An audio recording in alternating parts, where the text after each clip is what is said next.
need to understand that only the people can hold these leaders, these tyrants accountable. Only the people can do that, and we need the skills and an understanding about how to bring that about. Scott? Yeah. David Martin, are you with us?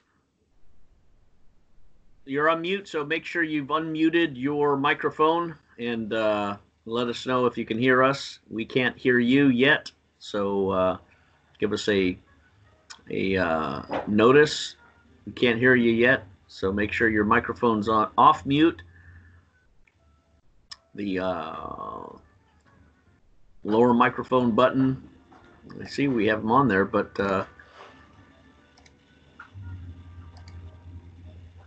are you with us, David? No, we can't hear him yet, so we're going to have to add him again. He got bumped off the call. So let's see. Well, you know, Mike, one of the things that... Well, Scott. Go ahead. Scott, what we're looking at right now is that there's a lot of evidence that this was a biological warfare agent that was used and introduced.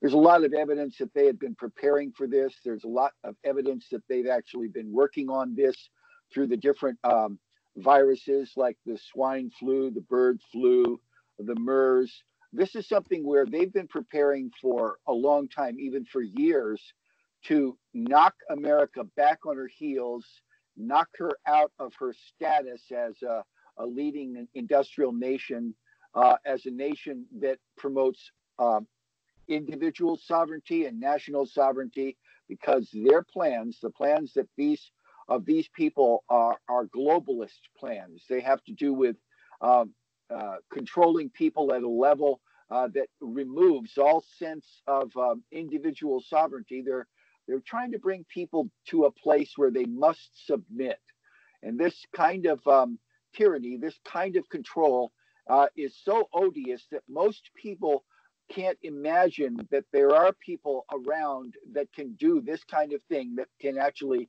structure this level of let's say, this level of control that denies the fundamental rights that Americans have grown up with for generations. So we really need to encourage each other to start working together to pull the masks off our face that are hindering our ability to get oxygen, to stop doing things like that are actually shutting down our immune system, like constant washing of hands, wearing a mask, isolating. We're not allowing the culture to actually accommodate and acclimate itself because we're actually doing things that are known to cause people to hinder the process of our being able to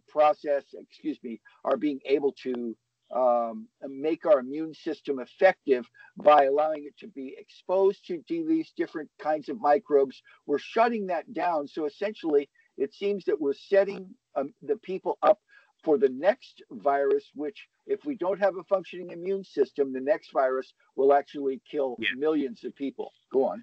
Well, David Martin, we finally got you. We're honored to have you. This is Scott Bennett and Michael J. on Revolution Radio. We've enjoyed some of your legal analysis, of course, and we were looking forward to just letting you talk about where we are in America, in California, what we need to do as free citizens. I think we're all in the same ideological, attitudinal spectrum. Michael J. and I were former military. I was an officer in psychological operations. Michael J. was a Vietnam veteran, special operations person. And we also have Mitch, our producer, who's a Marine. And we've got another guest, Donald Grahn, who's a pastor. So, David, I don't want to take much time. I want to ask you, based on some of your legal presentations, and I've watched the videos, I think they're very erudite, scholarly, very legally accurate. It's like watching a swordsman yield the law, and reminding us afresh of the value of the Constitution and how there is no law above the United States Constitution. The Constitution is the absolute law of the land, and yet we have a beta male, effeminate, androgynous legal class of lawyers in the society that seem to be pushing for emergency orders automatically suspend the Constitution. They suspend your Bill of Rights. They can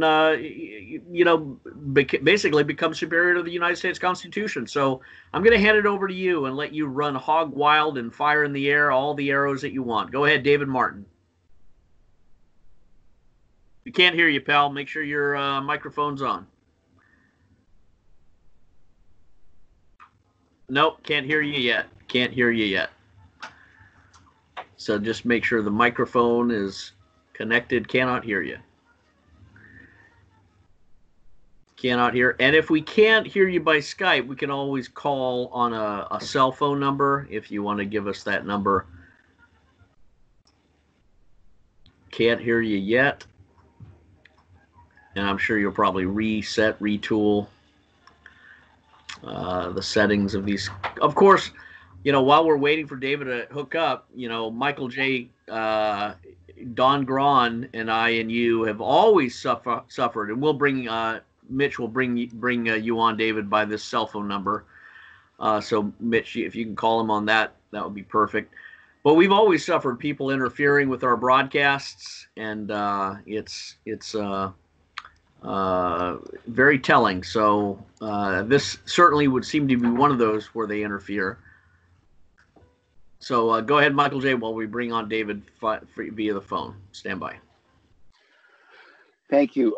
I'm very concerned because what we've seen psychologically is that people are being acclimated to having all the control that they normally exercise over their lives removed from them.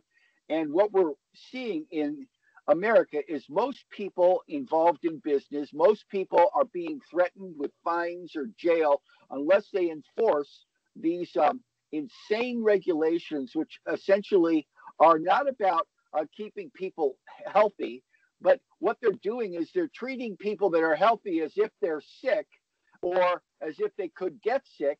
And what we've discovered again and again is that the connection to 5G, the connection to millimeter wave, 60 gigahertz interference is something very real. Okay. All right. Well, let's get you by cell phone. We hear you now. David Martin, can you hear us okay? I have been able to hear you the whole time. I don't know what's going on, but we have complete system failure on Skype here. But, one way or another,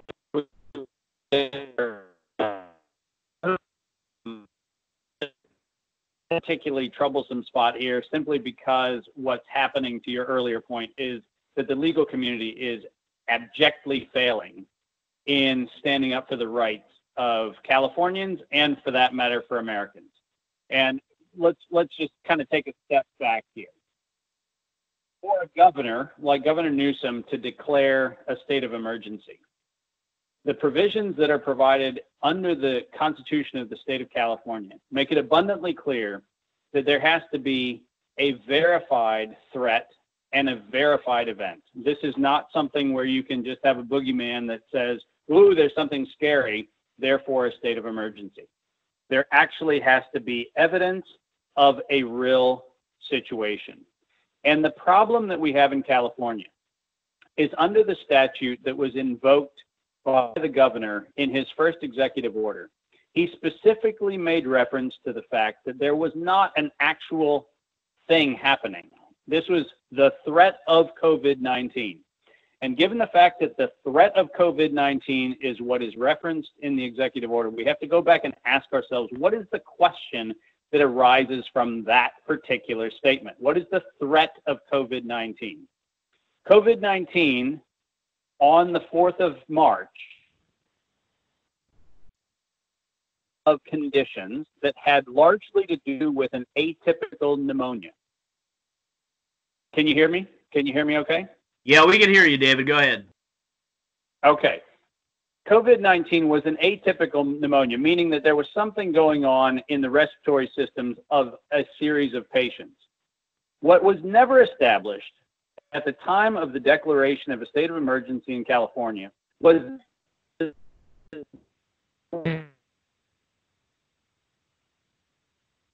go back, and this is one of those terrible things that you have to go back and actually look at the history, which unfortunately gets muddled as we sit here. But the fact is that the virus, SARS coronavirus 2, which is supposed to be the cause of the COVID-19 outbreak, has not and was not on the 4th of March confirmed to be the basis for any clinical condition. Coronaviruses, as a family of viruses, have been associated with all kinds of severe acute respiratory syndrome. But the idea that a new coronavirus was in fact the cause of anything was actually not established at the time that a state of emergency declaration was made. As you've already seen from the Stanford studies that have come out, there is a high probability that a high number of coronavirus residue and fragments have been circulated in the population for a considerable amount of time.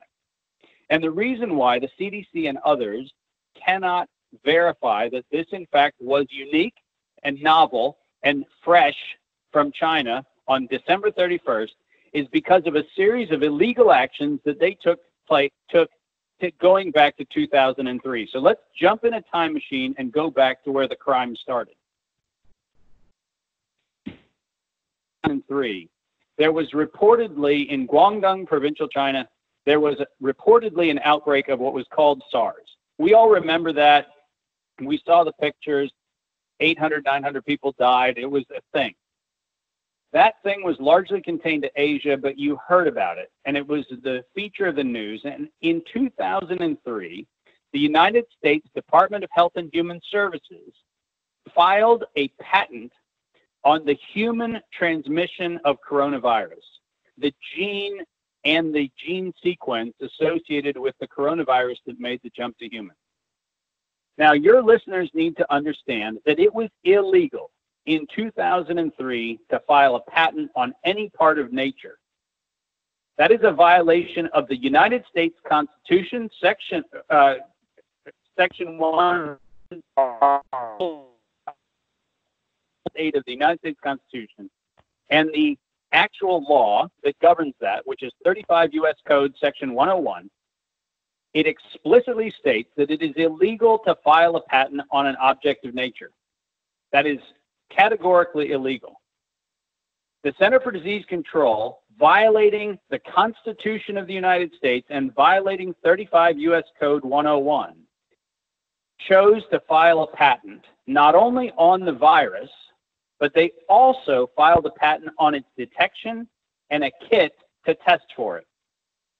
Now, what that means is that from 2003 until today, because of an illegal act taken by the United States Center for Disease Control and the Department of Health and Human Services, only those parties that they chose to collude with were the parties that could possibly be engaged in any actions around coronavirus. What does that mean? What that means is that immediately when they filed the patent on this particular virus, they began Sherman Act violations. By that I mean they violated the antitrust laws of the United States, 15 United States Code,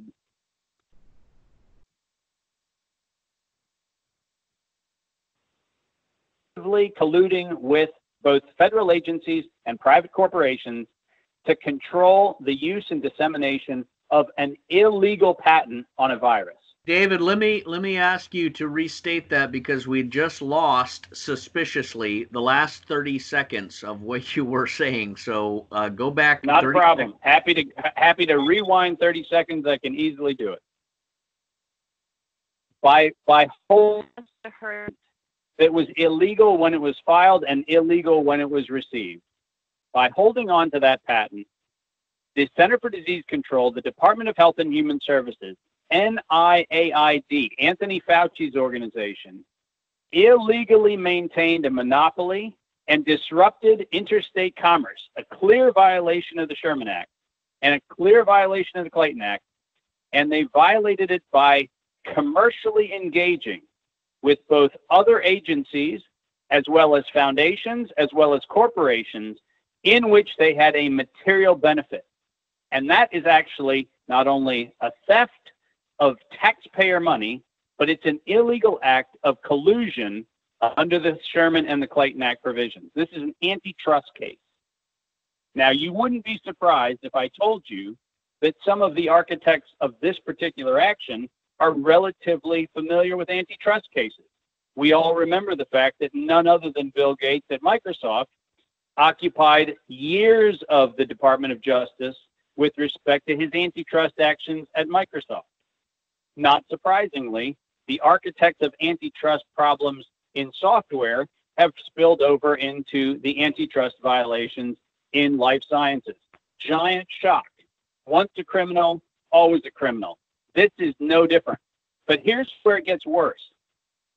In 2013, when it became dubious, and I want your listeners to think about what I'm about to say.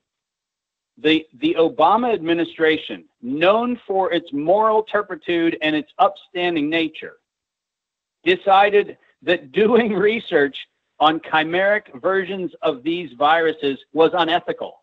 And remember what I just said. The Obama administration thought it was unethical. That's a freaking low bar. But if even Obama thought this was a bad idea, and that I mean, just saying that sentence makes me cringe. But the fact is that when it became clear that the U.S. was going to start shutting down chimeric research on coronaviruses specifically, the University of North Carolina, Chapel Hill, using money from NIH and using money from NIAID, brought Chinese researchers from the Wuhan Institute of Virology into their collaboration to deal specifically with gain-of-function research, and that is the amplification of the virulence of a virus. And if you look at the patent that was issued to the University of North Carolina, Chapel Hill, to Ralph Barrick, that particular patent specifically references linking two different varieties of coronavirus, not just one coronavirus. And it specifically speaks of doing so to amplify the virulence of that particular coronavirus. That work was done in partnership with the doctor from the Wuhan Institute of Virology. And that information was not only shared, but the same grant was shared between UNC Chapel Hill and the Wuhan Institute of Virology. Now, the United States Supreme Court, in the case of Myriad Genomics, ruled that the law that I referenced before, 35 U.S. Code Section 101, made it illegal to patent a virus. The Supreme Court confirmed that ruling in 2013. But over the objections of the law and over the ruling of the Supreme Court in 2014, 1 year later, the Center for Disease Control re-upped their illegal patent, paid the maintenance fees to keep it going, and used taxpayer money to violate a law that had been confirmed by the Supreme Court less than 8 months earlier.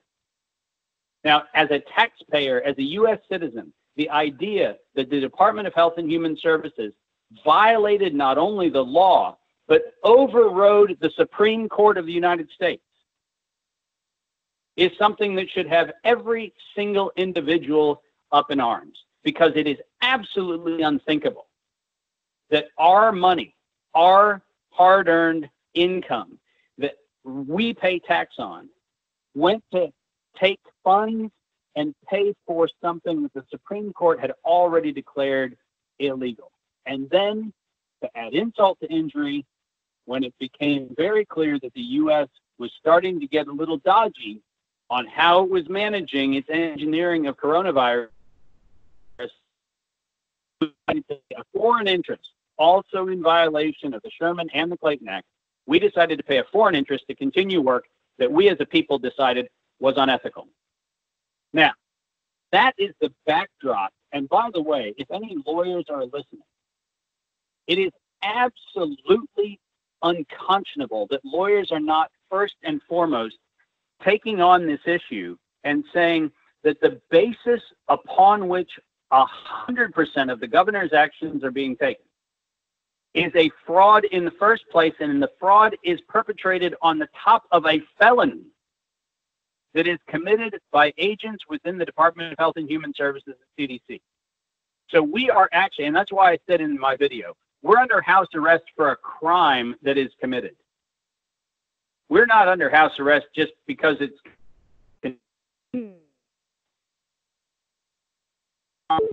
and we are now imprisoned for the actions that were taken by illegal operators within the Department of Health and Human Services and their conspiring foundations and corporations for whom they work.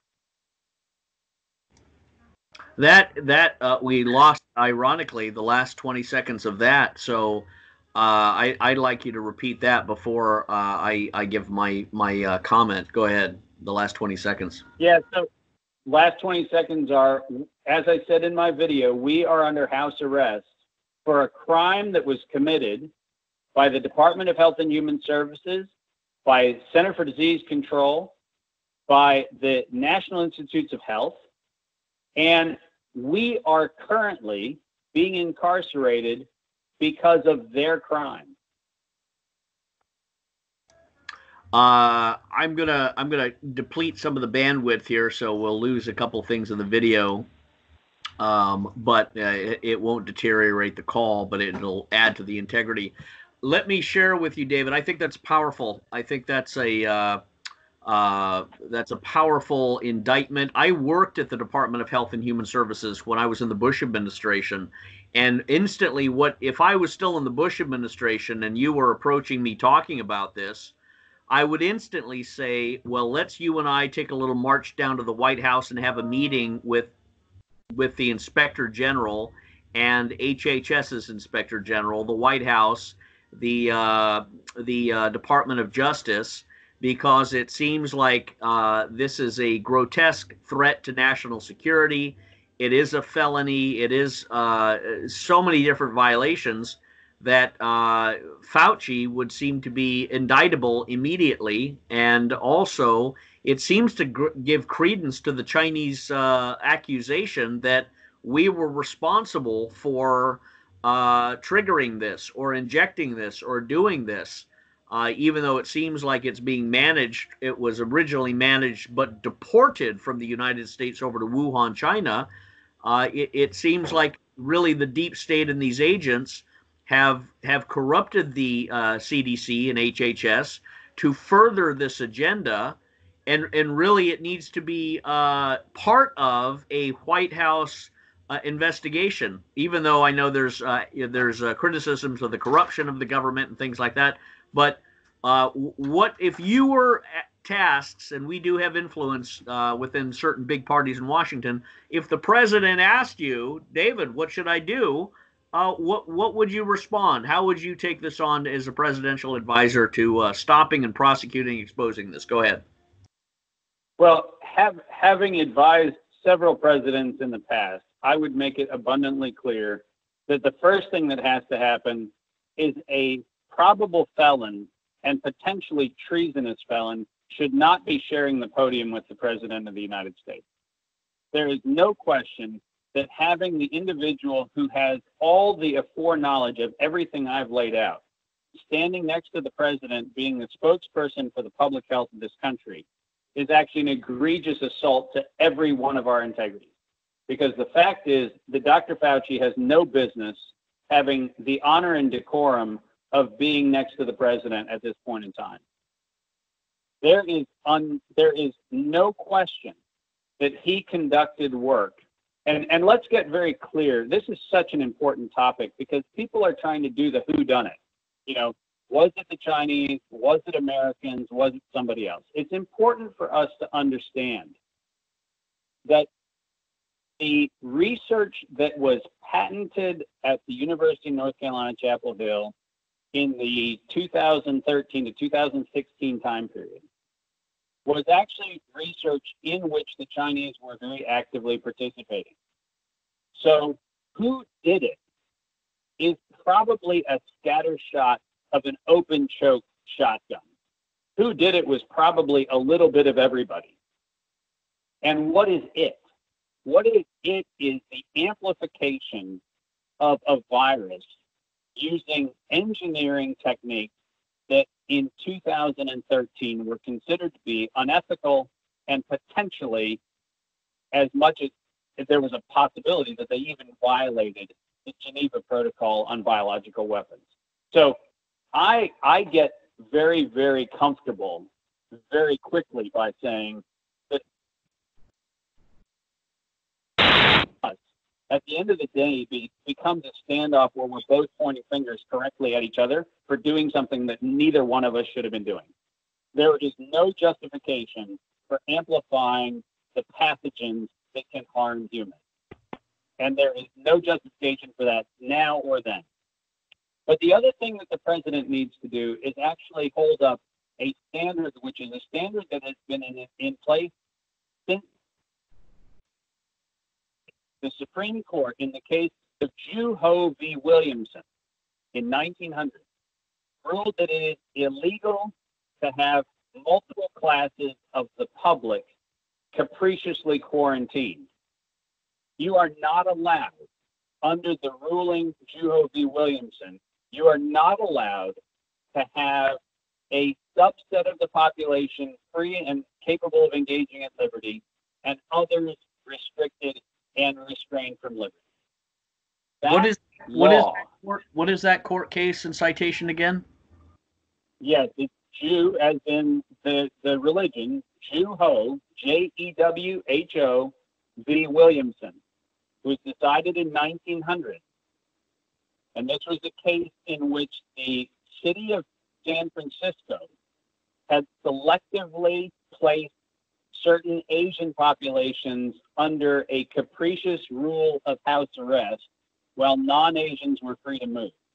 And the Supreme Court made it very clear that it is illegal to selectively have a population restrained from free movement when others are capable of free movement.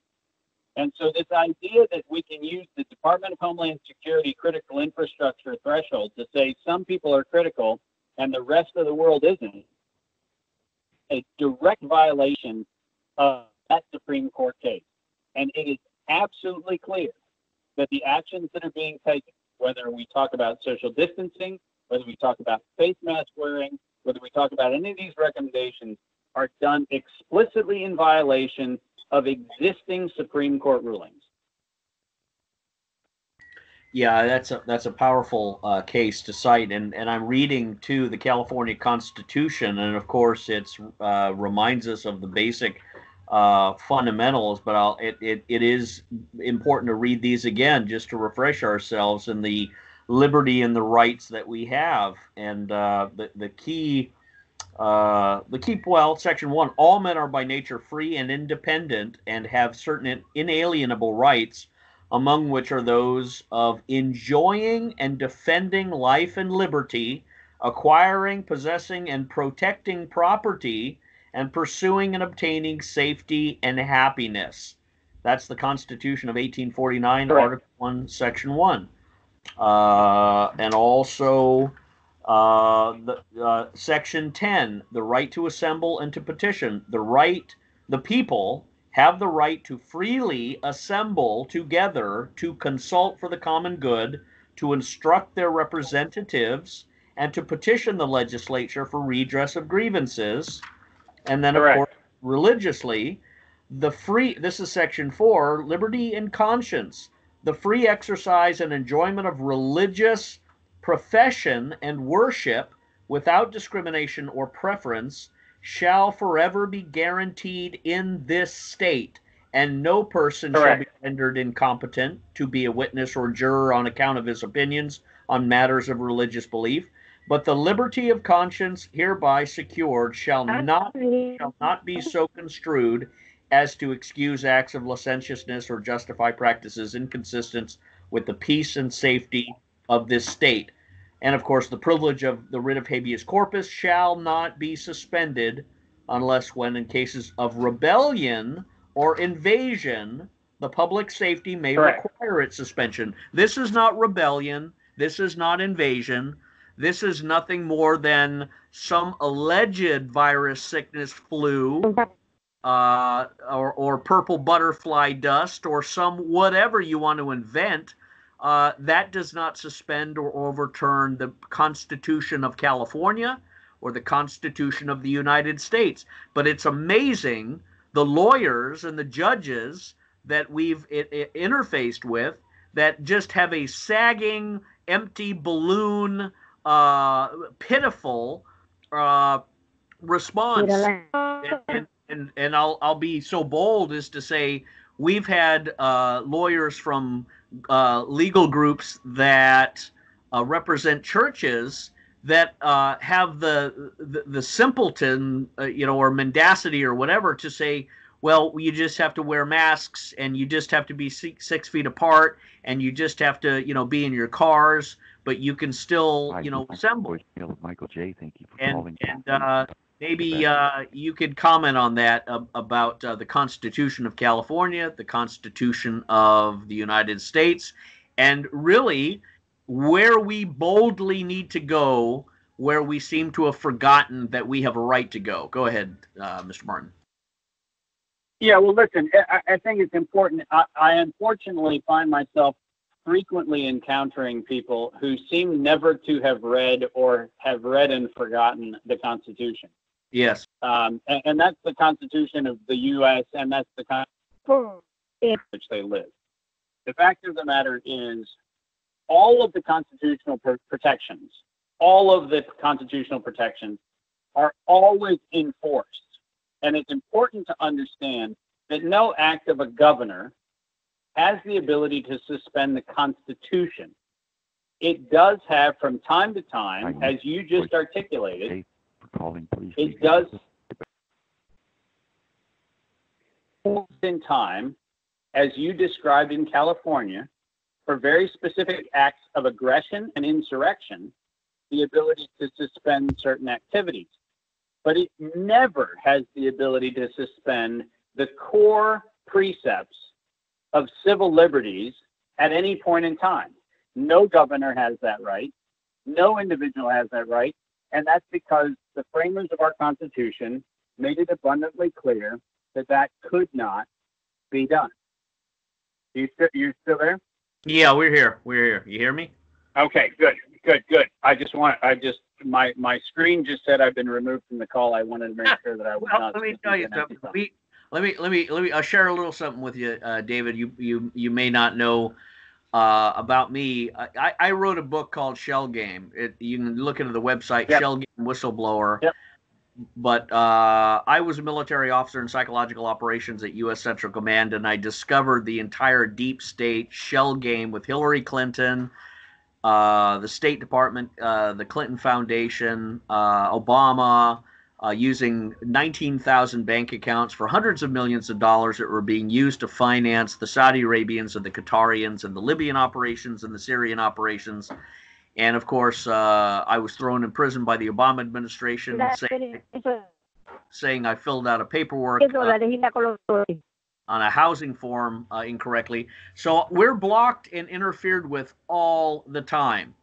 And it's just part of the nature of being bombers over the deep state. We are exposing things. And, are you still there? Are you still with us? It looks like he was removed, brother. Okay. Mitch, I don't know what's going on, but maybe you can get him back. Go ahead, Mike. I'll let you fill us in. You've reached Dave Martin's mobile phone. I'm not available to take your call, but look forward to reaching back to you. It's an amazing thing. I've never seen more interference on one of our programs than I have today. I mean, it's quite amazing. I think there he is. Please record your message. Can you hear us, brother? When you have finished brother? recording, you may hang up or press 1 for more options. Mitch, you need to end that phone call. You need to end that phone call, Mitch. All right. Are you there, David Martin?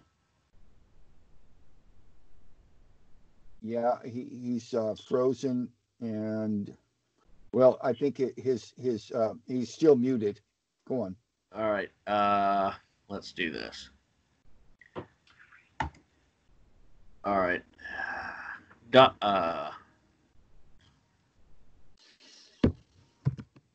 Yeah, I've watched these guys because I believe there's a delay. It's a built-in delay. It's not something that we can see, but I think when this brother has been telling something really important.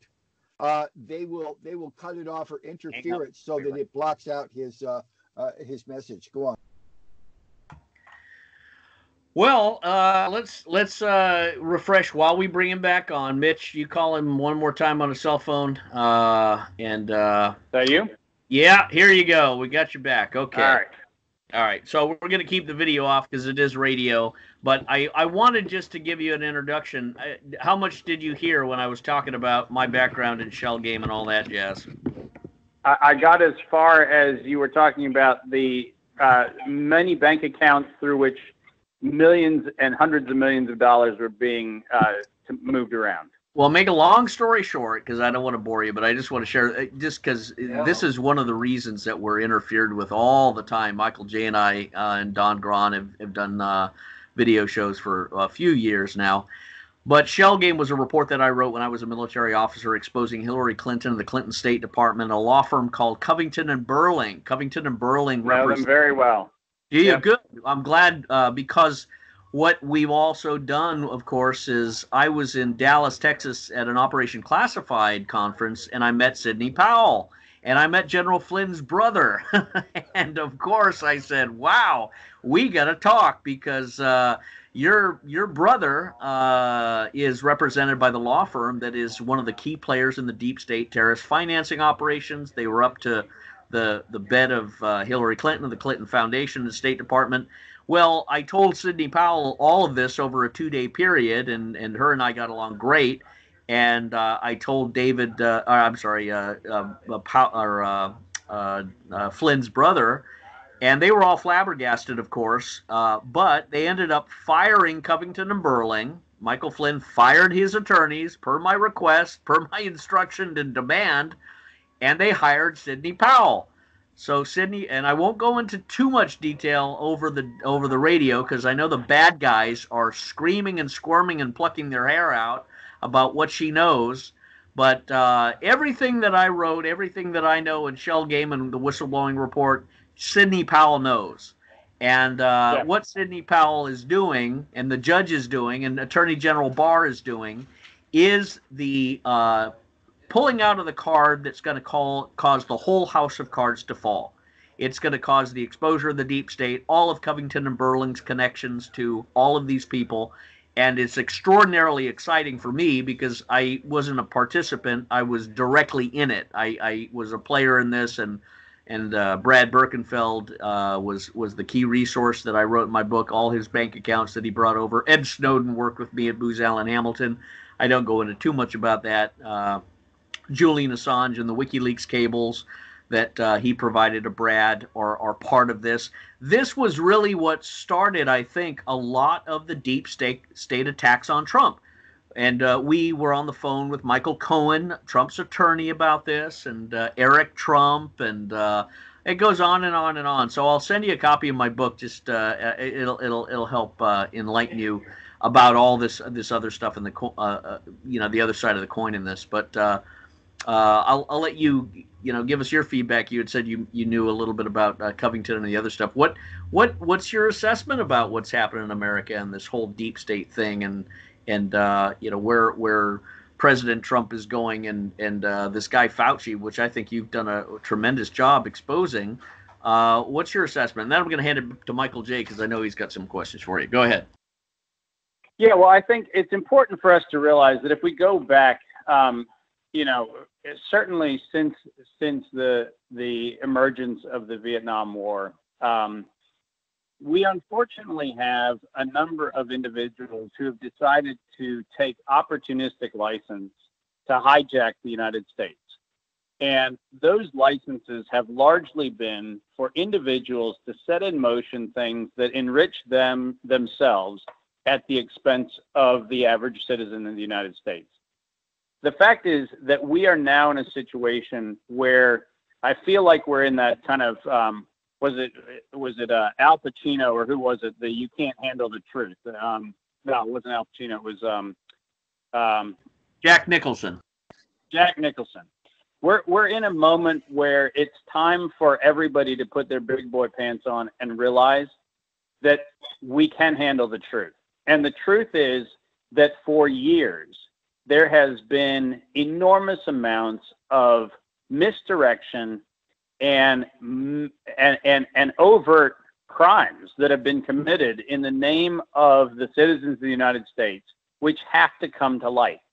One of the things I found most compelling about this past week is Attorney General Barr's statement that says that he is not going to countenance the suspension of the Constitution for the caprice of governors.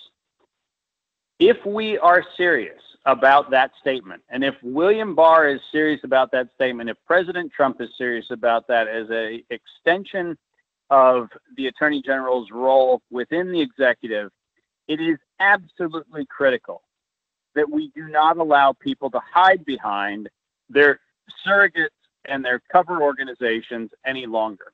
And the fact is that we, the people, if we are subject to suspension of our constitutional rights, might as well be faced and be able to be provided with the truth of what's going on. Because this country cannot stand when the people in power and people in influence are actually not ultimately accountable to the electors in the respective states. The fact of the matter is we have to get back to a democracy.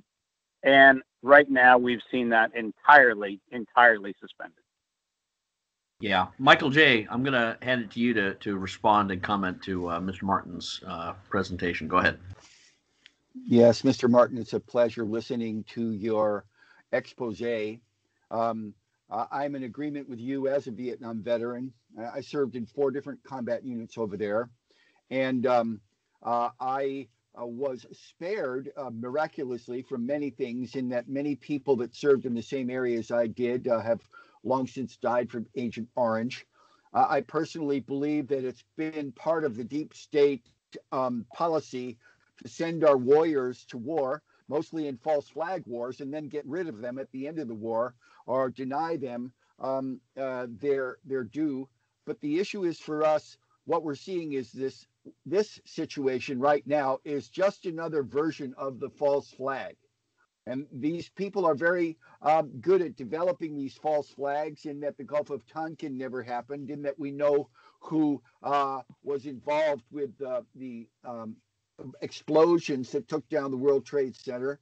We know who was involved in that. We know about the Greater Israel Plan. We know about these things that have to do with the United States being used as not only the policeman, but the war machine to get rid of the national sovereignty of other nations. And this was one of the major reasons why Americans were so excited about Donald Trump, where he promised us no more regime change. But we're also watching this phenomena that takes place in his regime, where it seems like he's not the only one running the show up there. And I believe I'm in agreement with you that people, as American citizens, need to understand that we can't treat America like a Greyhound bus, where we sit back in the back there and put our reclining chairs back and leave the driving to them, because these people are driving us over the end of the cliff intentionally. Now, my own I think go on. I think you're spot on. I wrote a book that was encouraged in 2011 based on the decade preceding, where in my book Coup de 12, I wrote about the enterprise that quite literally bought the election of President Obama. And the reason why I wrote the book was because I actually had direct experience with the individuals who formed the investment group that in fact did purchase that election. And when I was talking about it in many circles, people said, if you wrote it as a novel, nobody would believe it. I wrote it as a novel, and unfortunately, in the actual novel, I forecast an event which I knew they were in fact about to do. And so before the novel was published, I wanted to make sure I rushed it to publication so that an event that I knew was part of the overall architecture and the plan was actually in the book. So people could say, look at when the book was published, look at the event horizon and go, oh, hold on a minute. He guessed at something that could not have been guessable, and therefore draw their own conclusions. My point is very simple. We do not have a two-party system. As much as we want to pretend we do, we don't. As much as I am sure that Donald Trump was exceptionally incensed by the corruption and by what he called the swamp in Washington, the problem that he faces, as has been faced by many of his predecessors, is you walk into the Oval Office and you find out that you are a media personality. You are not the commander-in-chief and president of the United States. That is a role and an act. And it is a tragedy. It seems like he's been pushing against it, though, brother. It seems like he's been fighting it. I'm not suggesting. I'm not suggesting. I'm not suggesting that he's not pushing against it. But what you'll find is that until we actually stand up to the Hydra, which is this multi-headed hijacking of the entity called the United States for the self-interest of a few, until we, the people, stand up and absolutely declare that this is not only not going to continue, but as I've pointed out in this case, and this goes back to our opening segment, we have a number of lawyers in this country who are allegedly taking on governors for their executive orders, but they're doing it using arguments that are doomed to fail. That is part of the disinformation campaign. Part of the campaign is to say, well, we tried to lift the executive order, but it failed. People need to realize that courts only find based on the arguments that are presented to them. And if the wrong argument is presented, the wrong precedent is established. And what we see in Michigan, what we see in Pennsylvania, what we see all over the country right now is people alleging that they are doing an action that is actually doing no good.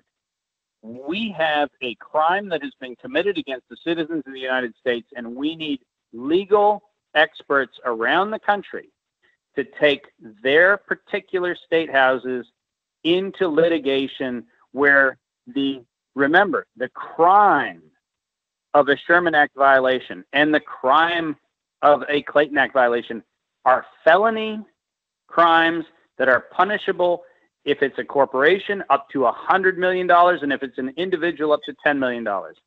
We need people to put their teeth into this thing so that it is not an airball to deflect people from actually challenging the legality of this.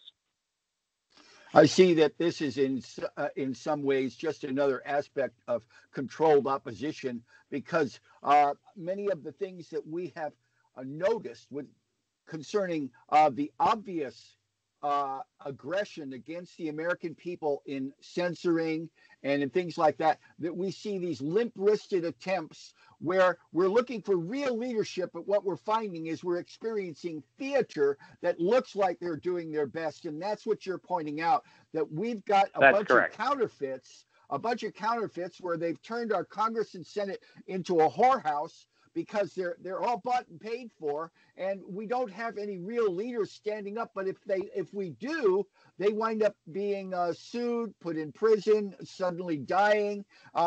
America is under siege right now, and my own perspective is, from my own research of years, that we've got a group of people that are pulling the strings, that are involved in an internationally occult organization who want to commit genocide against most of the world's population. Can you address that? Well, I'm gonna let people know that the details and the identities are all outlined very precisely in the book. I have spent years, and this goes all the way back to Central America in the 1980s, where I kept records of individuals, names, places. I was on the Nicaraguan border during the Iran-Contra issue. It turns out that once you find the perpetrators, you find their fingerprints on all of these things. And it is absolutely critical, to your point, that we understand that the illusion that is being foisted upon the population at this point in time, that somehow or another there is a rule of law in the ordinary course of things, is absolutely an illusion. Your point is spot on. And there are individuals who have suspended their humanity to the point where they are willing to pray on this country and on its citizens, and that must be stopped. Let me ask about the citizens of California who are going to the beach or going anywhere or just go down and open up their business again. They are being threatened, in some cases cited, in some cases arrested, and I'm wondering if you were the individual.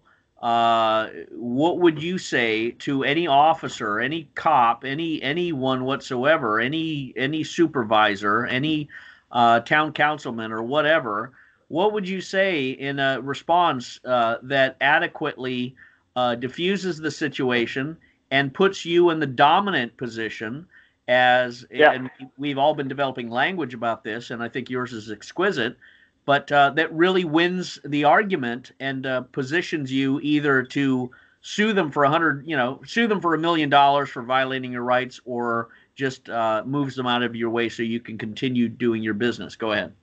Yeah, so I had a wonderful conversation with a number of both healthcare practitioners who wanted to reopen their private practices.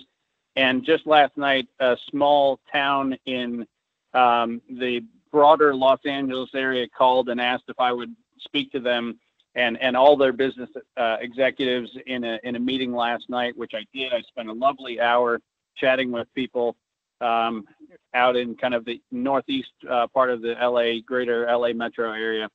And basically what I did was I said, listen, the reason why I put that giant PDF at the end of my presentation on Monday's Facebook Live and on Tuesday's YouTube is because I want people to actually literally print that out and carry it in the state of California. And if somebody comes up to them, whether that's a sheriff or any law enforcement or any other entity trying to suppress their freedom of movement or their freedom to conduct business, I want them specifically to actually make reference to the illegal nature of Gavin Newsom's executive order N3320. And I'm just going to read the section that's in there because this is what is there. On March the 4th, 2020, California Governor Gavin Newsom appears to have violated the law of the state of California by issuing Executive Order N3320 based on, quote, the threat of COVID-19, with no evidence that such threat existed as confirmed by serology or confirmed immunologic evidence. And that's a requirement. If you're going to say you have a public health emergency, you have to have one of those two things, and he had neither.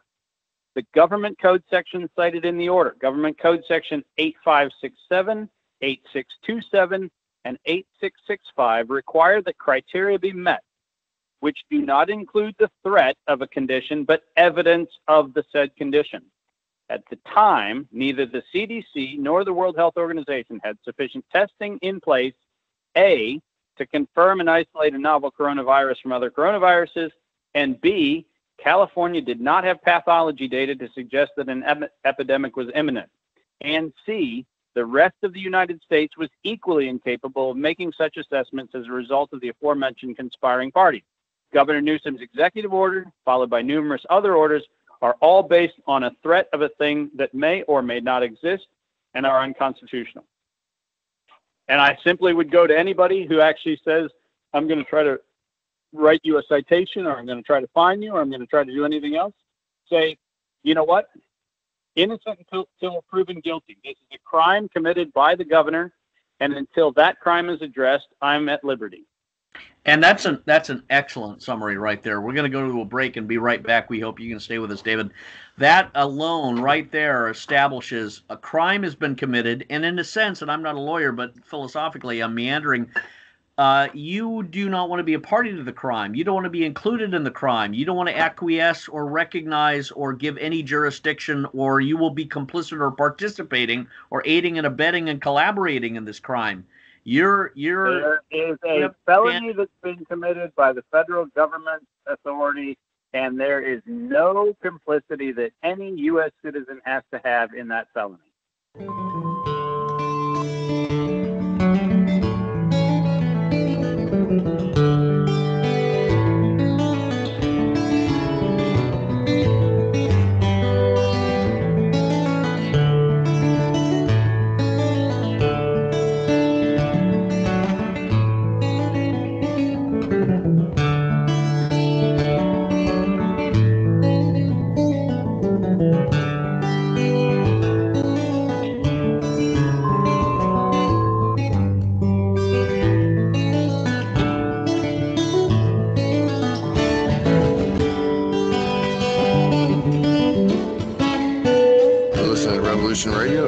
freedomslips.com, and we'll be right back after this message.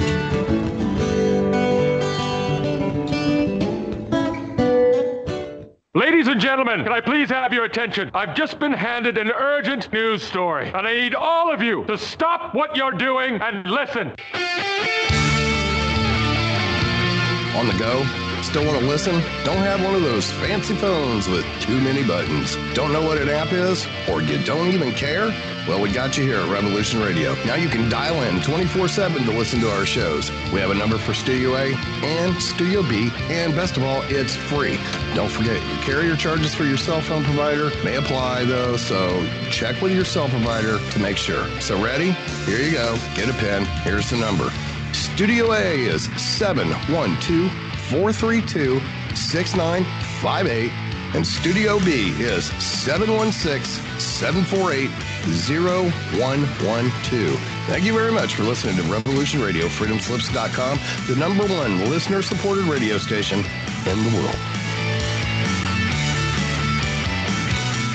Hey everyone, it's Barbara Jean Lindsay, the Cosmic Oracle. If you have questions about your past lives or future plans, need answers from the cosmos about your love life or career, or just want to keep your finger on the pulse of the planet, check out my show, The Cosmic Oracle, here on Revolution Radio at freedomslips.com. Looking for a nightcap to fill your listening needs? Come join us on Spaced Out Radio with me, Dave Scott, right here on Revolution Radio. Monday through Friday for 3 hours a night, starting at 9 p.m. Pacific, midnight Eastern, we will take you down the supernatural path. From ET contact to the paranormal and all of the spiritual, cryptid, and conspiracy stories in between. You can find us right here on Revolution Radio at spacedoutradio.com, on Twitter at Spaced Out Radio, and on Facebook at Spaced Out Radio Show. Spaced Out Radio. It's a night of talk and interaction. Are you experienced?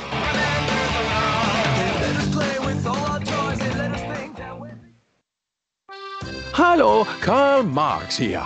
Look at my wonderful hair. Notice how I sweep it back. Carl? I call it the 360 sweep.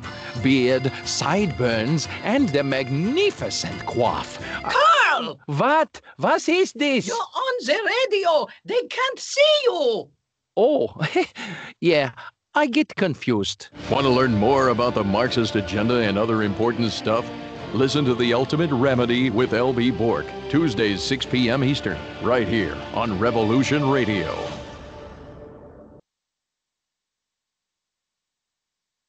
The opinions expressed on this radio station, its programs, and its website by the hosts, guests, and call-in listeners or chatters are solely the opinions of the original source who expressed them. They do not necessarily represent the opinions of Revolution Radio and freedomslips.com, its staff, or affiliates.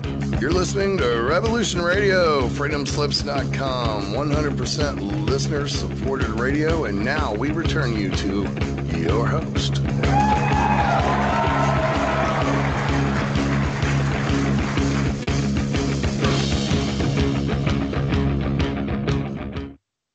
Well, ladies and gentlemen, this is Scott Bennett on Michael J. on Revolution Radio, and we're continuing with special guest David Martin, who has been putting some fabulous material in front of us regarding the coronavirus, the law, the draconian, authoritarian, tyrannical actions that the governors have been taken, the governors in Maine, the governors in Michigan, the governor in California, Governor Newsom, and the historicity behind the coronavirus situation, where we've had proof being presented about Dr. Fauci, who has the story that went before this was that in 2003, 4, 5, sometime around then, you had the institutions of health in the United States participating in the copywriting or patenting of a virus, which the Supreme Court has ruled is unconstitutional.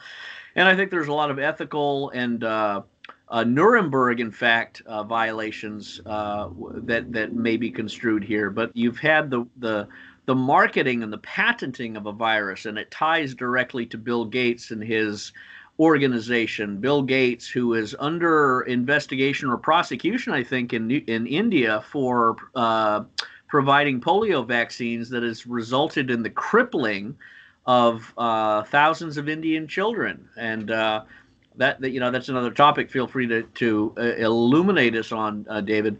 But Bill Gates and his whole area of corruption is very, very stark in this coronavirus situation.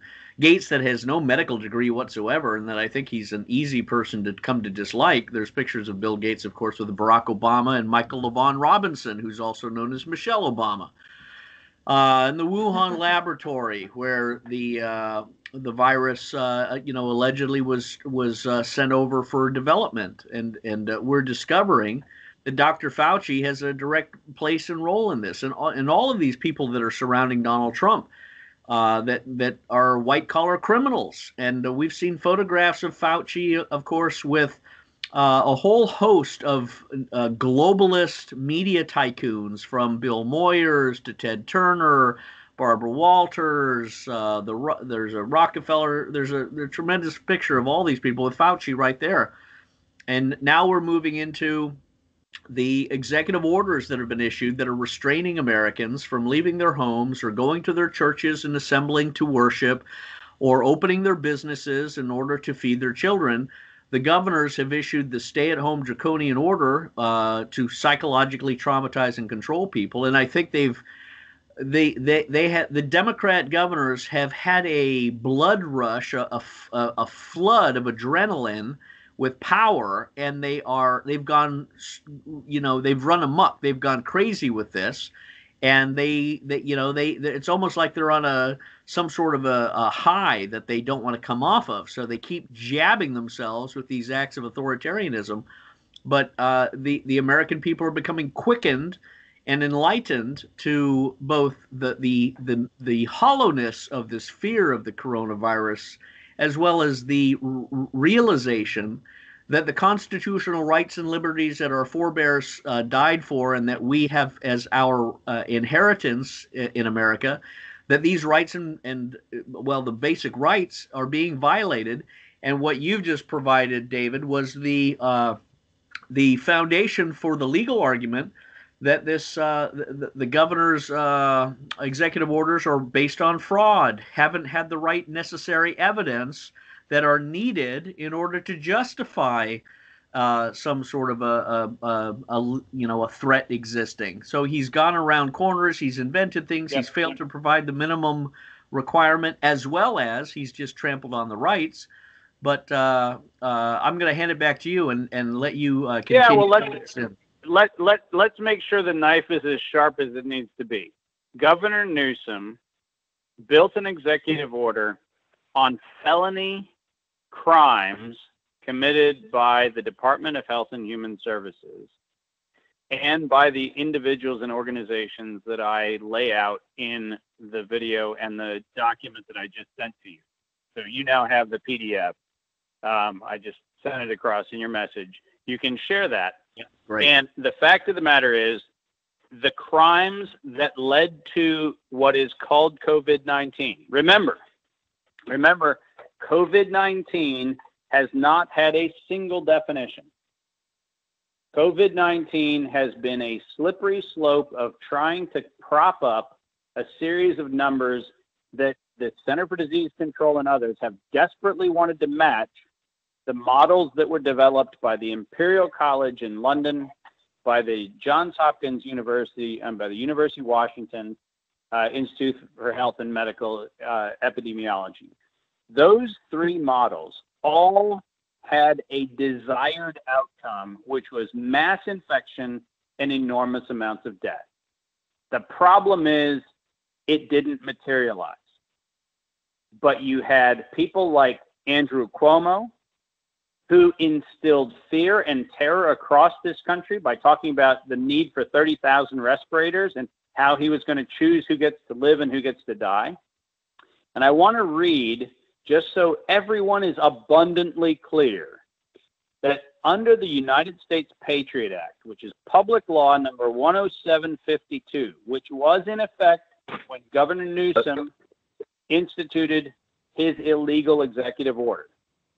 But domestic terrorism, as defined under the Patriot Act, Section 802, says any person that engages in domestic terrorism if they do an act that is dangerous to human life, that is a violation of criminal laws of a state or the United States, if the act appears to be intended, and listen to this is a law, if the act appears to be intended to, number one, intimidate or coerce a civilian population, or number two, influence the policy of a government by intimidation or coercion.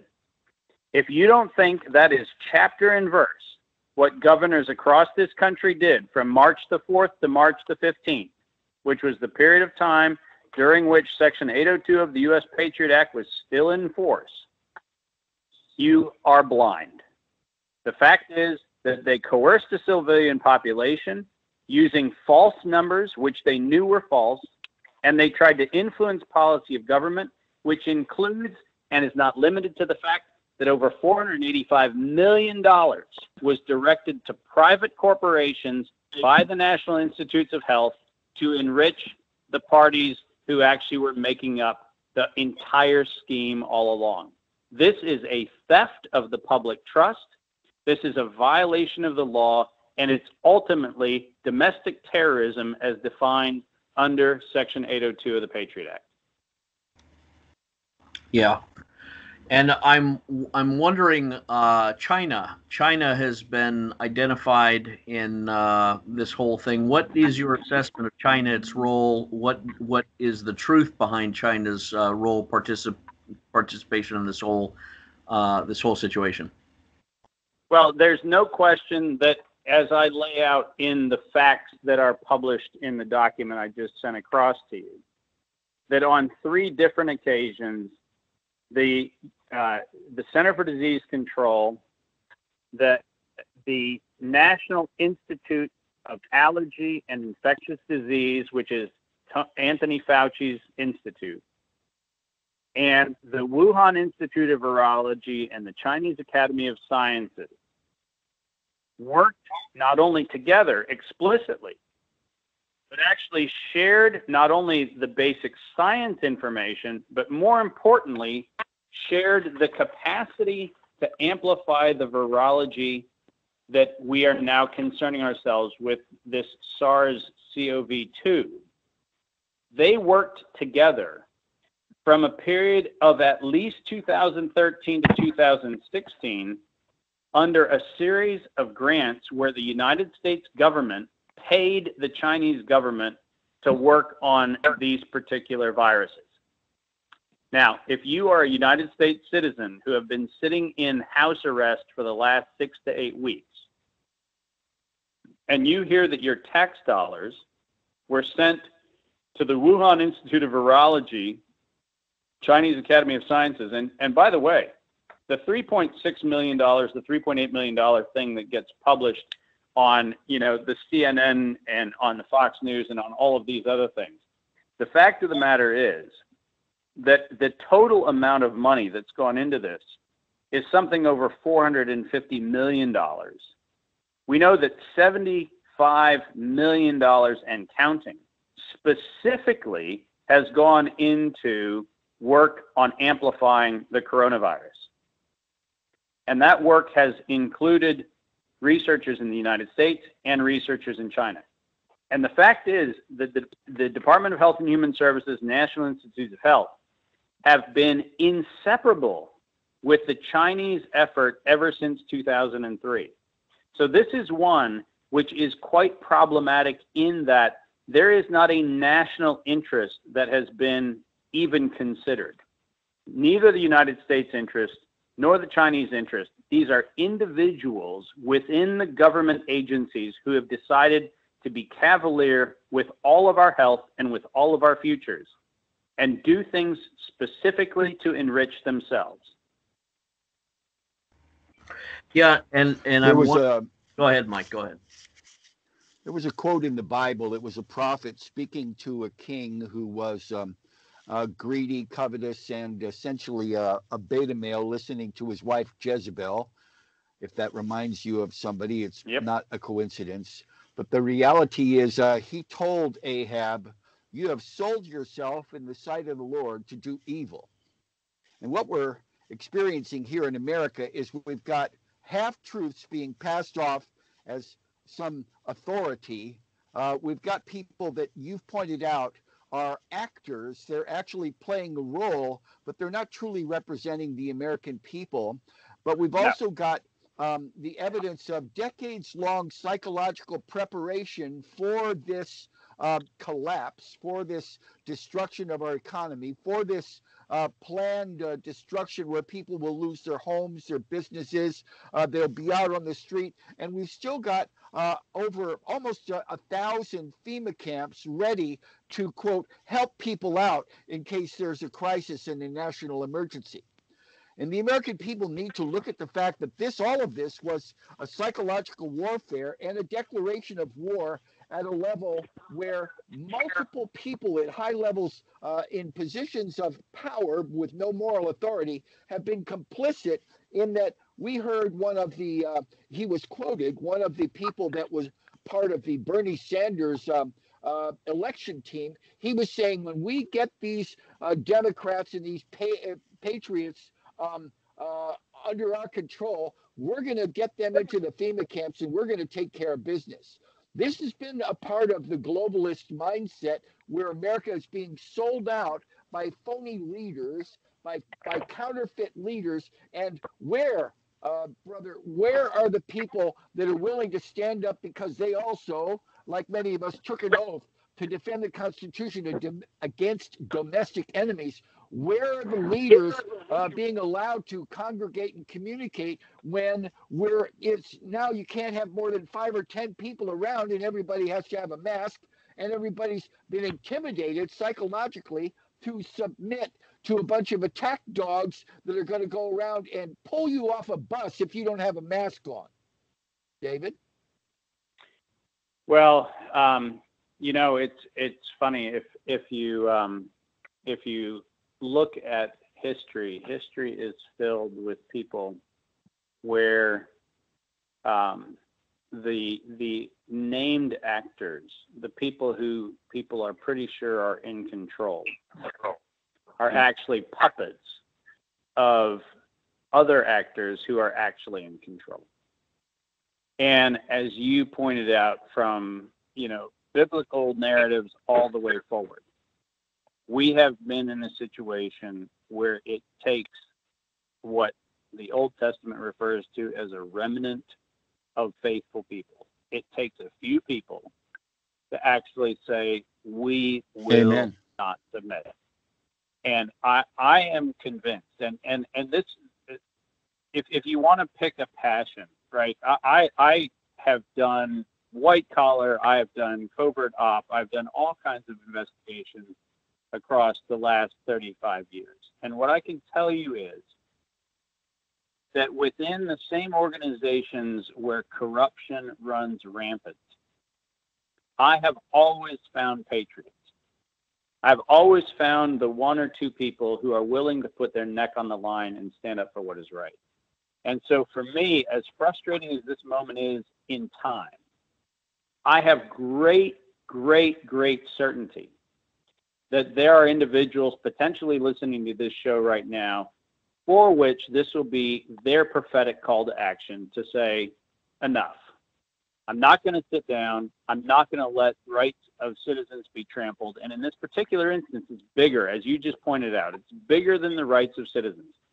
We have a small number of corrupt and truly psychopathic individuals who have created an environment in which millions of American homes are now without income, children are without adequate nutrition, and all to promote the agenda of individuals who have enriched themselves at the trough of this corrupt system.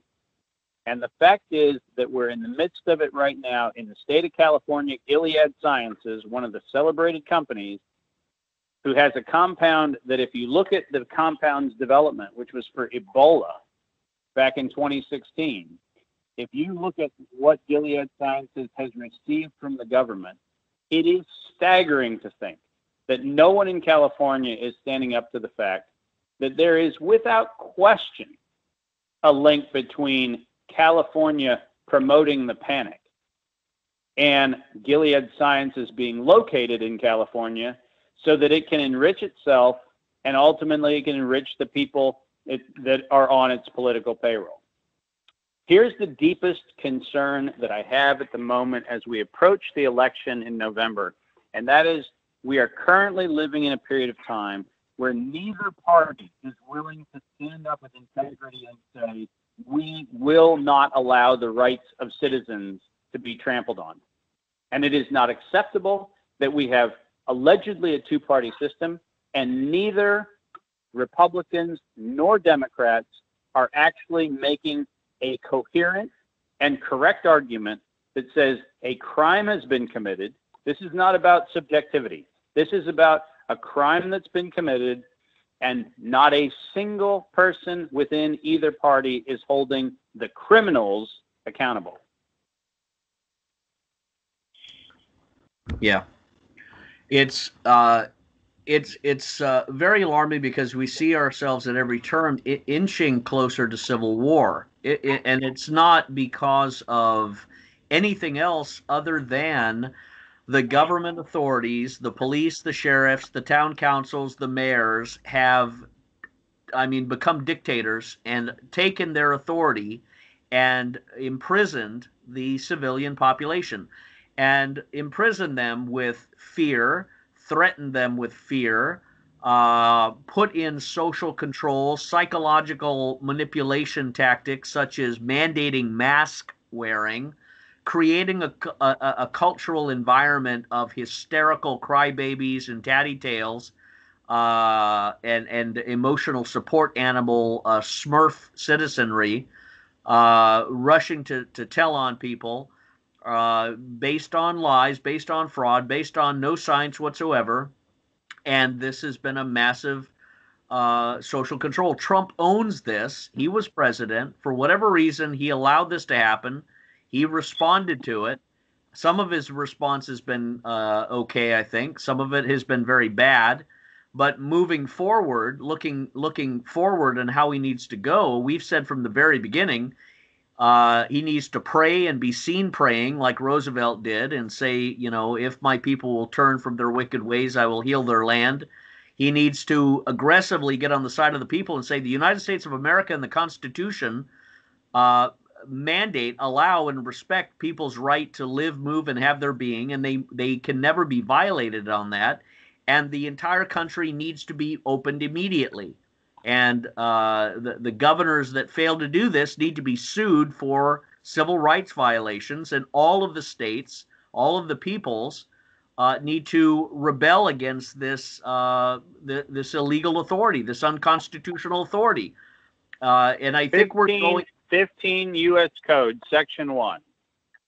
15 U.S. Code, Section 1. It's so important that people look at this.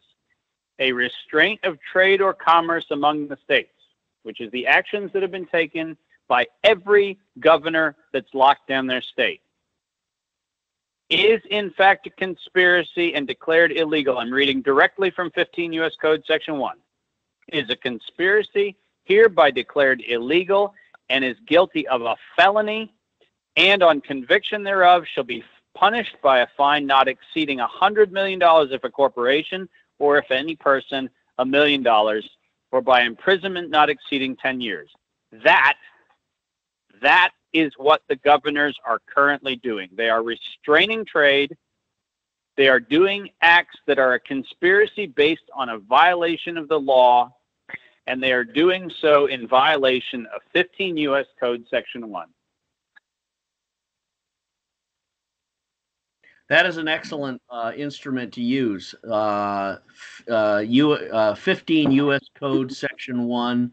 I know Don Braun, our expert, and David Kinney, I'll let you jump into the conversation too, because you're a lawyer, and I think you'd enjoy commenting on some of the law, legal codes, constitutionality, and the violations. You live down in Southern California. David Kinney, I'll let you respond to David Martin's proclamation. Go ahead. Oh, I think it's pretty accurate. I think the other concern I have is that, these are hand-in-glove RICO violations. I mean, yep.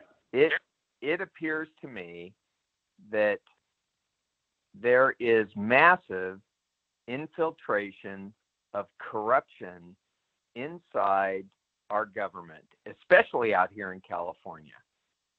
Yep. Massive. And I believe that, one, it's influence from China. Two, it's influence from Mexico. I've been saying this for 2 years. Okay, it's coming, it's coming, it's coming. And now we've got something I never anticipated. I thought it was going to be hostile fireworks. You know, we've got a very silent killer, coronavirus that's attacking virtually everyone the minute they walk out of their doors without a mask on. I never expected to see this type of attack. I thought it was going to be another type of attack. But there's no question in my mind. Look, Governor Brown went over to China in 2013. He followed it up in 2014 with trips to Mexico. He made agreements with provinces in China. He made agreements with states in Mexico, all about climate control, energy reform, so on and so forth. And he's now heading up with the Chinese Communist Party, the climate change facility at UC Berkeley. Now, I forget who said it, but it was the comment about, these people are puppets. There's someone else who's pulling the strings. And I am trying to figure out who the hell that is, because he's right. That comment is absolutely right. There's someone pulling China's strings. There is someone pulling Mexico's strings. And I wouldn't be surprised if a couple of people in California should be indicted for doing that. I don't know who they are, but I have a sneaking suspicion that there are a few connections that go south of the border are absolutely frightening, and a few connections that go very far east are frightening. That's my view. I think it's important for 2 years. I think I just want to confirm one of the things that I learned very unfortunately with respect to the RICO violation, which, by the way, I agree wholeheartedly. That's what we have here. But one of the interesting things was I actually led an effort that included the U.S. Attorney for the Central District of California. He was one of 5 U.S. attorneys that we worked with on an antitrust case a couple of years ago. And what I found interesting is I presented everything at the Central Justice Department in D.C. And the amazing thing on racketeering was you actually had this bizarre standard that the DOJ adopted several years ago, where the violation of restraint of trade and the evidence of all of the Sherman Act and the Clayton Act violations had to include something additional, which was an explicit intent to defraud and collude. And so the standard for RICO used to be a good old-fashioned just shakedown, right? I mean, it was the ability to do all sorts of things where you had it was the law du jour to actually deal with a bunch of illegal business activities that involved, various mob activities and so forth. The Justice Department has allowed racketeering to have such a difficult standard to establish. We're actually in a situation where technical RICO exists. The Department of Justice has been, for whatever reason, willing to say that if you didn't know you were meaning to conspire to commit a crime, that somehow or another committing the crime doesn't rise to a RICO prosecution. That is part of the reason why I stayed focused on what is undeniable, and the undeniability of the fact that the monopolization of trade and the restraint of trade are two open and shut cases, because given the fact that the Center for Disease Control is in Atlanta, Georgia, and the NIAID is in Maryland, and Washington, D.C.'s Department of Health and Human Services, you instantaneously have interstate commerce restraint with parties colluding among the several states and with foreign nationals And that's the reason why I focused on the things that cannot be subjective.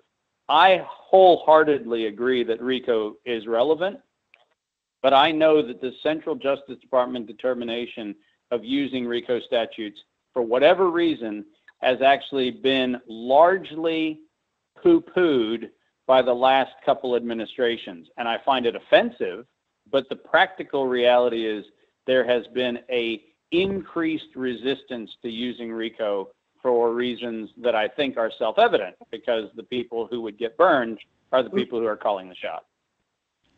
David, David Martin and David King, let me shift in the direction of a creation of a legal product here, or legal language, or putting a legal legal language into a business card sort of thing as a tool, as an instrument, as a weapon of defense. If we shift gears and think about, okay, we've been talking about some statutes or codes or laws, and forgive me, I'm not the lawyer, but we've been talking about 15 U.S. Code Section 1. We've been talking about the Constitution and the rights and such like that. Let's say, because we need to give the audience, the foot soldiers, those who are going to the beaches, those who want to open their business. Tucker's had a lot of them on his show, opening their restaurants and such like that. Let's think, if we put onto a card, a business card sort of size piece of paper, and that card could be used by a person if they are approached by a police officer or anyone, health inspector, but police officer specifically. That card, the individual would want to hold up and give to the officer and say, "Be advised, you're hereby served legal notice." And on that card, what specific laws, codes, statutes, constitutional, amendments, what would you put on that card that would instantly put on notice that that person was not going to be stopped or restrained from movement or work or anything else allowed to them under the Constitution? What codes or what language would you put on there? David Martin, I'll go to you first. So what I advised a group of businesses to do in California is to post the Article 1, Section 9, which is the writ of habeas corpus, which is actually just the recourse to say that you cannot be confined without having the right to have the evidence of the justification for your suspension provided. So that's Article 1, Section 9, Clause 2 of the Constitution. And that is not subject... Forgive me for a second, David. There's some background noise, so please put your phones on mute until you speak. David Martin, go ahead. Please continue. Yeah, no worries.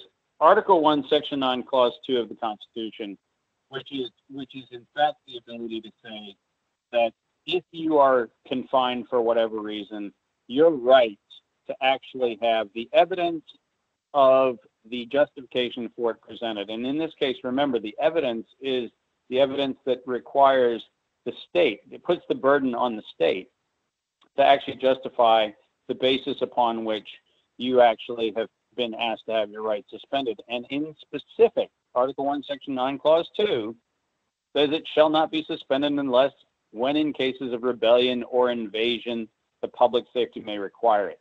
Rebellion or invasion has not happened. Therefore, Article 1, Section 9, Clause 2 holds. By the way, the cite you had of the California Constitution recites that provision. So the fact of the matter is, any confinement, whatever the confinement is, that could be the back of a police car, that could be a temporary holding, that could be anything. An individual has a constitutional right that says that there has to be justification given for that person's confinement. And we know that the justification does not exist, and it cannot exist because of the crimes committed by the Center for Disease Control. And those crimes, I would start, if I were advising, as I have, I would start with domestic terrorism in California. It is clearly the case that Section 802 of the Patriot Act made it abundantly clear that an attempt to intimidate or coerce a civilian population or influence the policy of a government by intimidation or coercion is a crime, and it is a crime under Section 802 of the Patriot Act. And there is no question that I would use those two things as the Cliff's Notes of why it is not a citizen's obligation to comply with laws that were created as a base of a criminal conspiracy. Yeah, that's good. The Patriot Act, I think you said Patriot Act Section 2, which prohibits... Section 802. Okay, thank you. Section 802, and it's under Public Law number 107-52. So, Public Law number 107-52. David Kinney, I'll open that up to you too. What should be printed on the back of a card that would guarantee or allow or strengthen a person to stand their ground against unlawful coercion tactics or threat or intimidations? Comes to mind for me, of course, is 18 U.S. Code 242. Anyone under color of law that restrains or violates the rights of an individual are subject to a year in prison or more. And of course, 42 USC 1983 and 85, conspiracy to violate civil rights. But I'll hand it to you, David Kinney. I just think it's a Fourth Amendment, the right of people to be secure in their persons, houses, papers, and effects against unreasonable searches and seizures shall not be violated. Yep. And no warrant shall issue but upon probable cause supported by oath or affirmation. I mean, that's what, it's like, hey, here's the card, read the card, okay? It's not against the law for me to be out in public without a mask on. Okay. Right. You cannot stop me from entering this business. You cannot stop me from visiting my friends' houses. You cannot stop, it's just so draconian that it's just unbelievable to me that we're living in this. Well, and remember, to David's point, under public health laws, no public health law allows you to recommend a condition or an intervention that is not approved by science. Right? You can't just make up that, oh, by the way, I think everybody should walk around on their hands because I've decided that everybody should walk around on their hands. You actually have to have approval based on scientific evidence. Public health law has never been subject to the whim of someone. And the Journal of the American Medical Association in April 2020 published its face mask guidelines, and it explicitly states that face masks should not be worn by the general population. And why again did they say that the general population should not wear face masks? I will read you exactly what JAMA said, because I find it amazing that no one is making reference to the fact that the Journal of the American Medical Association has actually explicitly said and reiterated it. So their old guidelines that came out in February when all this nonsense was going on, at the first instance, their guidelines came out, and not surprisingly, along with the Surgeon General's guidelines and others, and said, listen, face masks are not for the general population. But let me read you, and I'll copy the link so that you can post it as well. But just give me 1 second. Unfortunately, when you are investigating white-collar crime, you have a lot of files to flip through. So just bear with me for a second. No problem. That is the biggest understatement I've ever heard. Well, David, when people actually wind up dying because of these policies, does it remain a white-collar crime? No, listen. It turns into something that could be as simple as a negligence case, where you can have cases brought with respect to people, loss of life through wrongful death cases, which is a civil situation, or it can be various forms of homicide if it's actually proven that a malevolent actor actually had a hand in the death. So there's a lot of things. But let me read you. There is some evidence. Just a second. There is some evidence that people that are being forced to be subject to these ventilators, when the situation with respect to a hypoxic condition that is not caused by this flu is actually causing injury, and people on ventilators are actually dying because of this. Yeah, well, there is about definitely that, a situation where the intubation and ventilation of patients has apparently been associated with an acceleration of mortality. So people have died because of the intervention. But let me read you this. This is actually from the Journal of the American Medical Association. This is their most recent document, and I'm going to read this straight off their page, and then I'm sending you the link. Here's what it says. Face masks should be used only by individuals who have symptoms of respiratory infections such as coughing, sneezing, or in some instances, fever. Face masks should also be worn by healthcare workers, by individuals who are taking care of or in close contact with people who have respiratory infections or otherwise as directed by a doctor.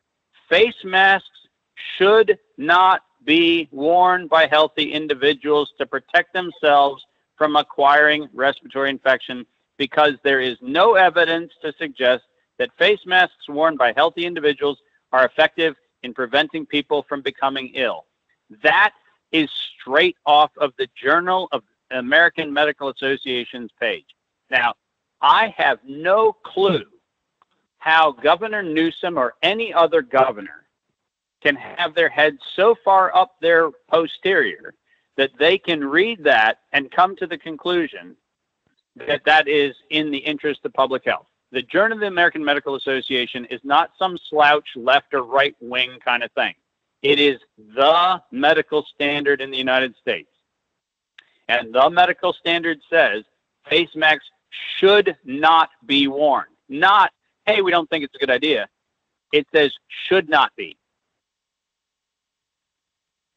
That's the turning point in the war. That is the invasion of Okinawa, and the next stop is Tokyo, because what you've just illuminated that no one has a defense for is that the organization entrusted with commenting on public health has issued a decree that it is in opposition to public health for face masks to be worn by individuals who are not desperately coughing or suffering some obvious ailment, or a healthcare worker training, or I'm sorry, a healthcare worker treating someone suffering such an ailment.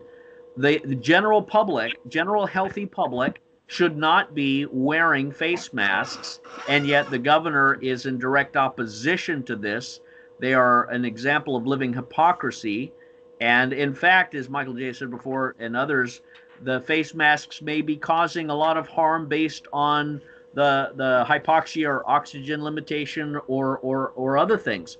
But well, and it's one step worse, which is, and David obviously is a lawyer in California. He can comment on this more than I can. I'm sitting over here in Virginia, but let's be very clear. An emergency declaration for public health limits the governor to doing things that are medically and scientifically justified. You simply are not allowed to make shit up. You're not allowed to do it.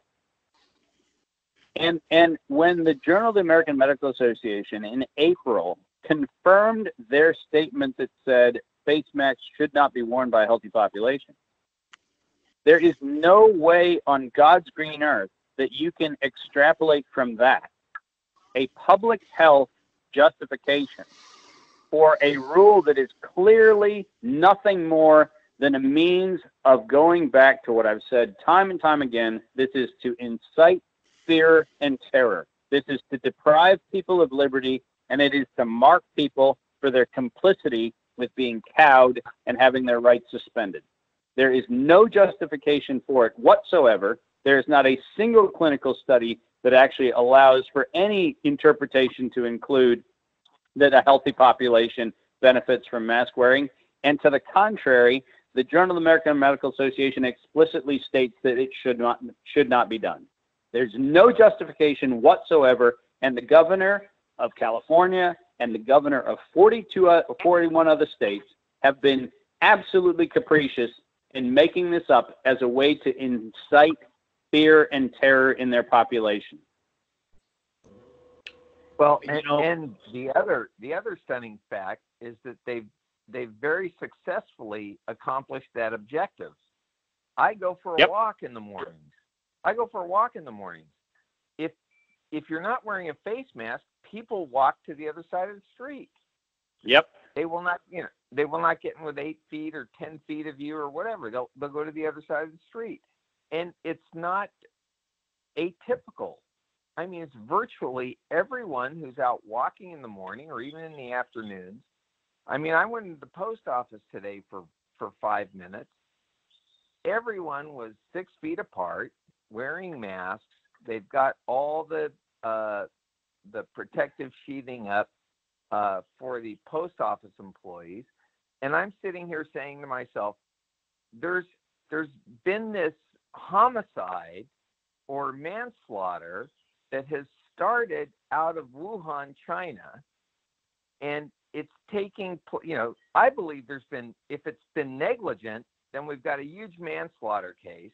And if it's been intentional, then there's a huge homicide case going on. I want that to be investigated. I think the full force of the United States government ought to be focused on exactly what took place in Wuhan, because all we're doing is trying to deal with the consequences of whatever that action was. But bear in mind that the action may not actually be the case. We don't have any evidence right now, seriously, and I'm not being argumentative, I'm just pointing out, we don't have any evidence that this is not 100% contrived. There is not a single clinical piece of data that shows definitively that this virus just emerged out of nowhere on December 31st.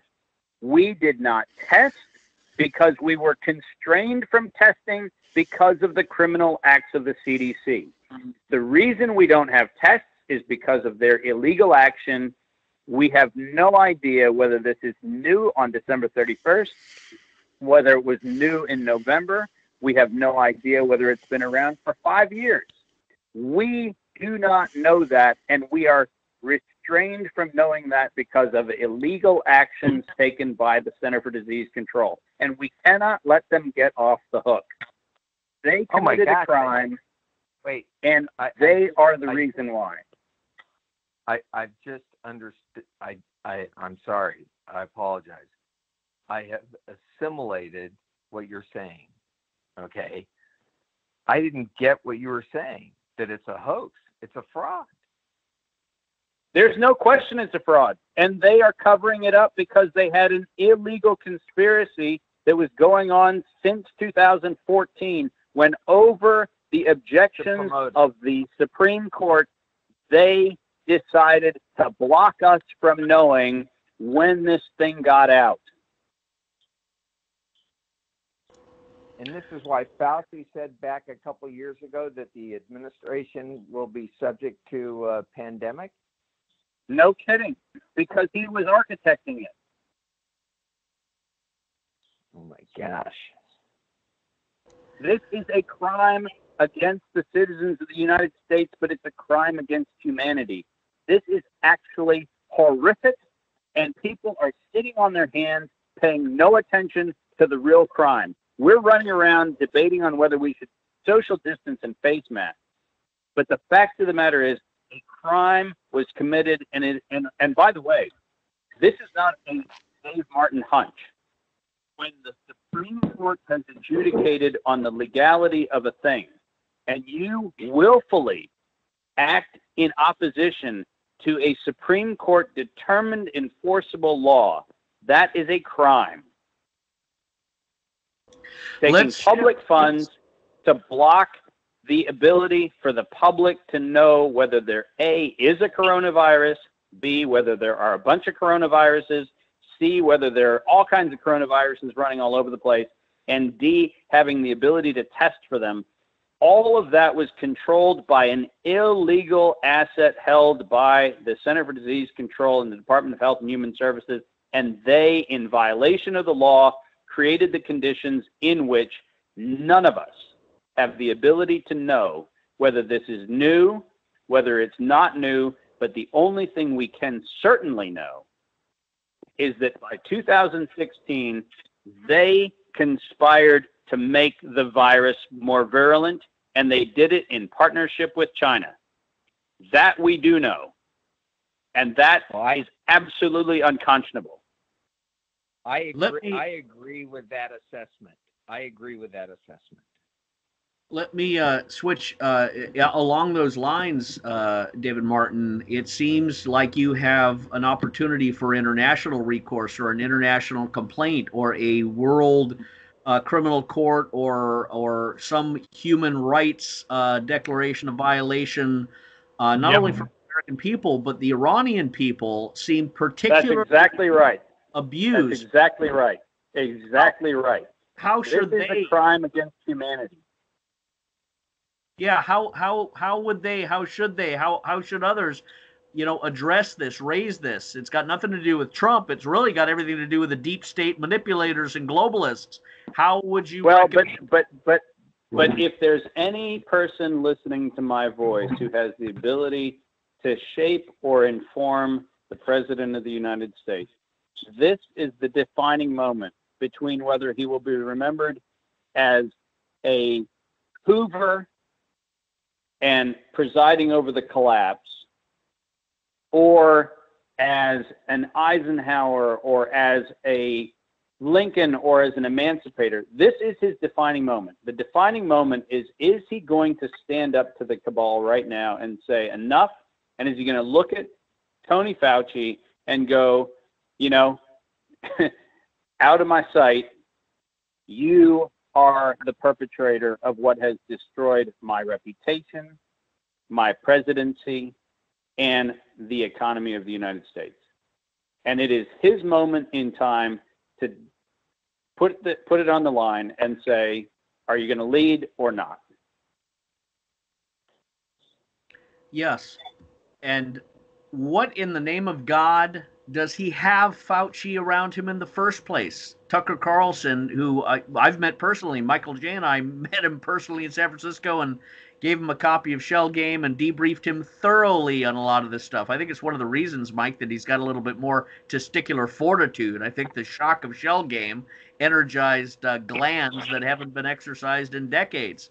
But this awakening that needs to happen, President Trump needs to awaken to Fauci. But I want to ask you, David, why in the name of God does he have these people around him in the first place? You'd think after 3 years he would get it, that he is surrounded by half-wits, simpletons, traitors, or bureaucratic parasites, and he doesn't have a varsity team of ass-kickers, of experienced military-minded types, or just bold, conservative, constitutional thinkers that take us in the direction that we're all inclined. How would you explain or tell the president in a finger-wagging way of saying, look, I'm not one of your yes men. I'm telling you right now, Donald Trump, this is where you're screwing up. This is where you need to go. What would you say, David Icke? Well, I'm going to tell you exactly what I would say, and that is, unfortunately, the problem we're dealing with, in my view, is that we have too many people in the House and the Senate on the Republican Party who are compromised, and they are so desperately seeking re-election that they're the ones that push these kind of buffoons next to the president. The president, and I said last night, I have served very honorably under presidents since Reagan, and I have been a part of all sorts of activities from Reagan forward. And let me tell you this. One of the things that I do is I always respect the office of the president. Whoever is sitting in it, I respect the office of the president. And I do that because I think it's the right thing to do as an American. But I will be the first to say that I also respect the fact that the president as an executive has a problem when the delegation of executive authority is handed over to handlers who put their stooges up to be the cutouts and the fronts for special interest. And the fact of the matter is, whoever put Fauci on that dais, and I don't know who it is, but whoever put Fauci on that dais is the trouble and we need to do something about it. We've got about 5 or 6 minutes, and I wanted to give closing remarks and give people a closing comment. Don Graun, I'll start with you. Is there closing remarks or thoughts you want to share with David Martin? Go ahead.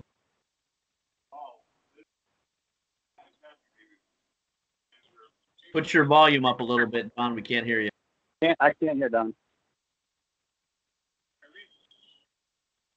No, you're still pretty low. Well, you can write it, and I can bring it up to him, but we can't hear you too well.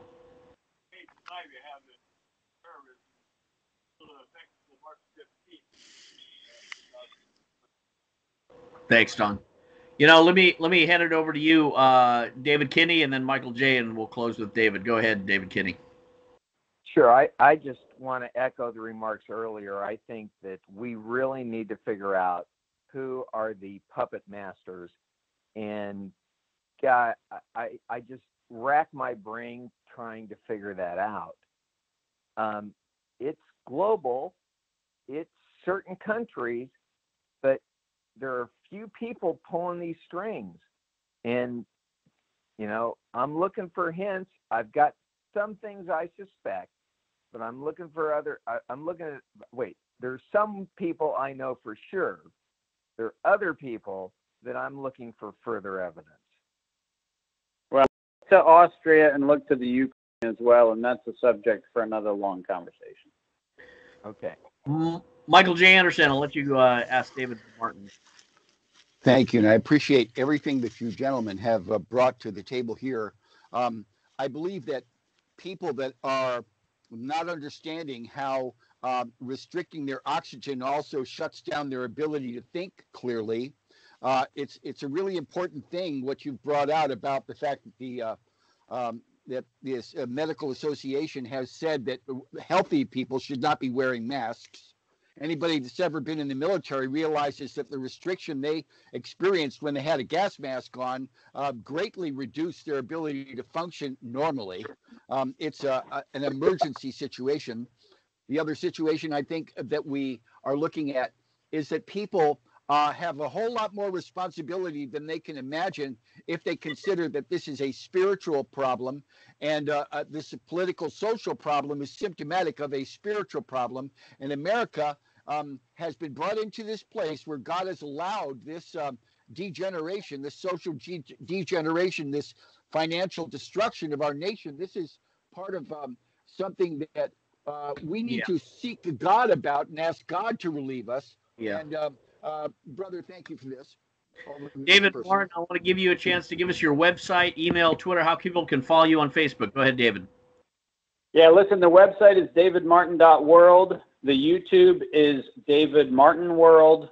And I am deeply committed to engaging with other people who are embracing the fact that we are, in fact, people who are entitled to and should expect since the beginning of time the capacity to engage at liberty. And I deeply appreciate all of you for accommodating the craziness of technology to make this conversation happen. You can count on my honor and my service for as long as I have breath. David Martin, okay. David Kinney. Let me interrupt real quick. Quick. David Martin, give your information again. It's very valuable. Your contact info. Yes. So davidmartin.world is my website. And then David Martin World, 3 words, David Martin World on YouTube. All the videos are up. All of the documentation's up. And as many people as are convinced, a lot of people are pretty sure that, fact checkers and social media are going to tear things down. The fact of the matter is every statement I make is verified with source material. And so far, we've been able to stay up. Thanks very much. Thanks, David. We will have you on again. We will get you in touch with the right people in the White House and elsewhere. This is Scott Bennett and Michael J. We will see you next week. God bless you. God bless America. Thank you.